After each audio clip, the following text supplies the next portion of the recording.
Hey, this is Dasher Phil, and we're going to talk about the top 10 ways of making money on DoorDash. But please remember, this is what works for me in my market, and you can also test this and see if it can work in your market as well. Most of these same points can be used on other platforms that you can also test. So let's get started with number 10. The reason why this is important is because knowing the restaurants in your town or city are efficient. Are they timely? Because if you know if there is a restaurant that can't meet these requirements, if they take too long, you know it's going to be 15, 20, 30 minutes, or they miss a lot of items, well, this is going to hurt your 5-star rating.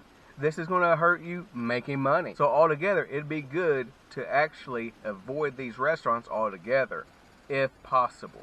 There are areas in my market where I actually try to stay away from. And if I'm pretty close to them, when I drop off an order, I will just pause my dash.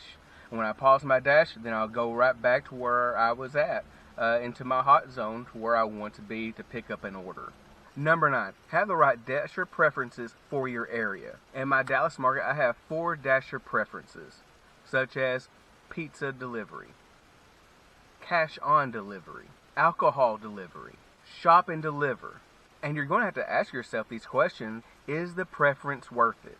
If the orders have a bad miles to money ratio, just turn it off. Are the orders worth accepting? If not, turn it off. In my opinion, for the pizza delivery, this is a no-brainer. It's easy. It's easy to kind of just pick it up and go for the most part. I usually don't have any issues with the pizza delivery. When it comes to cash on delivery, I'm a little hesitant to do that. I really don't want to carry cash, so I'm just doing that for myself for safety reasons. I never actually tried it, and I probably will not in the future. I don't always do alcohol deliveries, but if you feel comfortable doing them, go for it. When it comes to shop and deliver, I do a few of these a day. Seems like when I'm out for multiple hours, but I don't usually have a problem with that. Usually it's going to be like a Dollar General. I know there's a Aldi's kind of a few miles. I know there's an Aldi's like a few miles back. I'd rather not go to an Aldi's because I'm not familiar with it. But it could be something I could look into, get familiar with it. Even I was unfamiliar with Dollar General at one time, but now pretty much got the hang of it. So with these dasher preferences, figure out in your area if this is a good way to make money.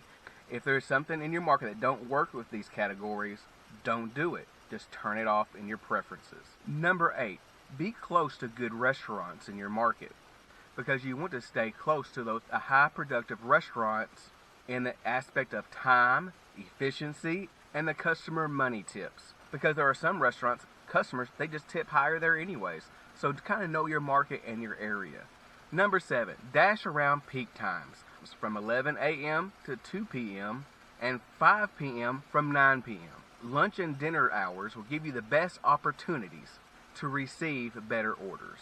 Just simply due because there's so many more orders out there to choose from, which will give you a better chance to receive one of these orders. Number 6, take orders that make sense. Large orders and catering orders are no-brainers. You're going to be taking those for real. It's the $1 a mile, and the slightly under $1 a mile is what actually is really difficult to take. But there are some scenarios when you could take those type of orders. Like if you're in an area and you just picked up the order and it's going right back to your hot zone, or you're just going home.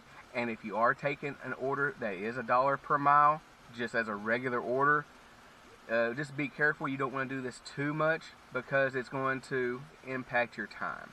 So really be thinking about what time of day is it when I'm going to take my orders. If it's not in the peak time hours, the lunch and dinner time, I may accept an untypical bad order, but it really has to make sense. Because overall, I'd rather not just be sitting there. I need to keep busy. But if it's during peak time, I'd rather just keep fishing for a better order.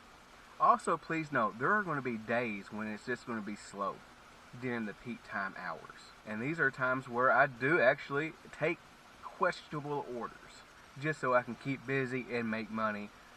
Sometimes I might be making $17, $18 an hour, sometimes $16. But usually once I keep on staying consistent, I'm generally able to make good money. But this leads to number 5. Bend but don't break by taking bad orders. Because there is going to be a fine line from making money or breaking your time.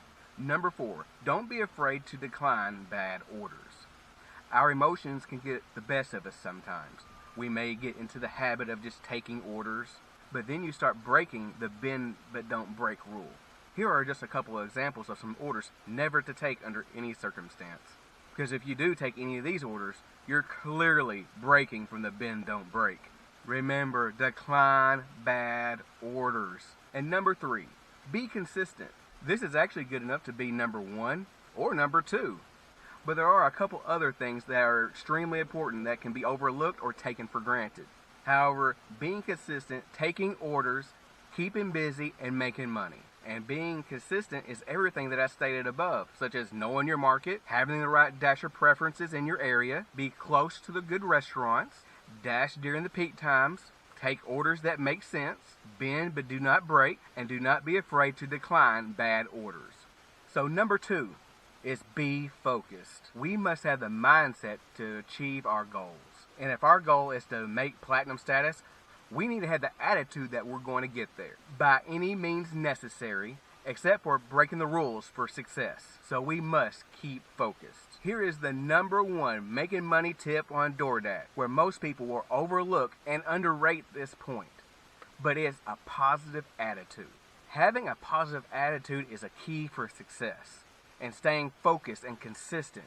There have been so many times where I did not have a positive attitude, and it affected my judgments, and it kept me away from my goals and making more money, due to me just being frustrated. So look at things in an optimistic mindset in order to think efficiently and effectively, and in a clear frame of mind. As you know, that a positive attitude goes beyond DoorDash. It can be a way of life. If you got value out of this, please like, share, and subscribe, and you'll see me in your next video.